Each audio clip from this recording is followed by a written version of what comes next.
ওরে বাবা, তাণ্ডব সিনেমার ফার্স্ট লুক পুরাই আগুন। ফায়ার সার্ভিস ফোন দেন, আগুন লেগে গেছে। রায়হান রাফি এটা কি ছাড়লো আজকে?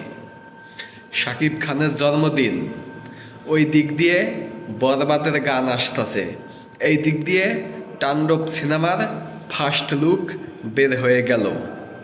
বর্তমানে শুটিং চলতেছে তাণ্ডব সিনেমার। শুটিংয়ের মধ্যেই ফার্স্ট লুক প্রকাশ করলো। কিছুক্ষণ আগে প্রকাশ করছে, প্রকাশ করার সাথে সাথে অলরেডি ভাইরাল কিন্তু হয়ে গেছে। তুফান সিনেমায় যেমন একটা ফার্স্ট লুক দিছিল, তাণ্ডব সিনেমায়ও প্রথমে একটা ফার্স্ট লুক। শাকিব খান এসব কি শুরু করছে? একের পর এক তুফান, তাণ্ডব। তাণ্ডবটাও কিন্তু ধুমধারাক্কা অ্যাকশন সিনেমা হবে। ফার্স্ট লুক দেখেই বোঝা যায়। ওই দিক দিয়ে বরবাদ সিনেমার চাঁদ মামা গান এসে পড়ছে। সেইটা নিয়ে কথা বলতে বলতে রায়হান রাফি এখান দিয়ে তাণ্ডবের ফার্স্ট লুক ছেড়ে দিল।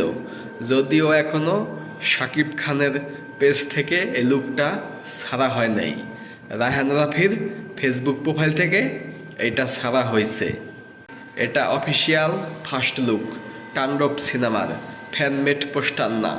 ফ্যানমেড হলে তো রায়হান রাফির পেজ থেকে আসতো না। লুকটা দেখছেন, আরে মুখে সিগারেট, হাতে পিস্তল, পিস্তলের চিপা দিয়া সিগারেট ঢুকে গেছে এবং সিগারেটের ধোঁয়া বের হইতাছে, আর পুরো শরীর আগুন লাগা গেছে। এই জন্যই তো বলতাছি ফায়ার সার্ভিস ফোন দেন। শাকিব খান আগুন লাগাই দিতাছে, তাণ্ডব দিয়া আগুন লাগাই দিব কোরবানির ঈদে। এই ঈদে বরবাদ দিয়া আগুন লাগাইব, কোরবানির ঈদে তাণ্ডব দিয়া আগুন লাগাইব। শাকিব খানের সামনে কেউ দাঁড়াতে পারবে না। যে সামনে দাঁড়াবে সেই আগুনে পুড়ে ছারখার হয়ে যাবে।